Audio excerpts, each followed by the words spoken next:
எம்ஜிஆர்னா யார் தெரியும்ல? அவர் மாஸ்னா என்னன்னு தெரியும்ல? எம்ஜிஆர் ஆட்சி என்னன்னு போய் பார்க்கும்போது தான் தெரியுது மதிய உணவு திட்டத்தை கொண்டு வந்தாருன்னு.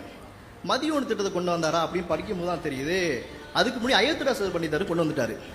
அப்புறம் அதுக்கப்புறம் யாருன்னா சென்னை மாகாணத்துடைய மேயரா இருந்த சர்பிடி தியாகராஜ் வந்து கொண்டு வந்திருக்காரு. அதுக்கப்புறம் வந்து காமராசரை விரிவுபடுத்துறாரு. அதுக்கப்புறம் வந்து எம்ஜிஆர் வந்து அதை வந்து எல்லா மாணவர்களும் கொண்டு சேர்க்கிறாரு. அதோட சாங்காக்கு வேற என்ன சாதனை கொண்டு வந்தாரு பார்த்தா ஒயின் ஷாப்பை கொண்டு வந்திருக்காரு. இன்னைக்கு டாஸ்மார்க்கை கொண்டு வந்தது யாருன்னா எம்ஜிஆர். அதுக்கப்புறம் என்ன பண்ணாருன்னு பார்த்தா விவசாயின்னு ஒரு படம் நடிச்சாரு. பார்த்துருப்பீங்க, உங்களுக்கு தெரியும். விவசாயின்னு ஒரு படம் நடிச்சுட்டு ஆட்சிக்கு வந்த பிறகு விவசாயிங்க மேலே வந்து தடி நடத்த போறாரு, வழக்கு போட போறாரு. அதுக்கப்புறம் என்ன பண்றாரு, படகோட்டின்னு ஒரு படம் நடிச்சாரு.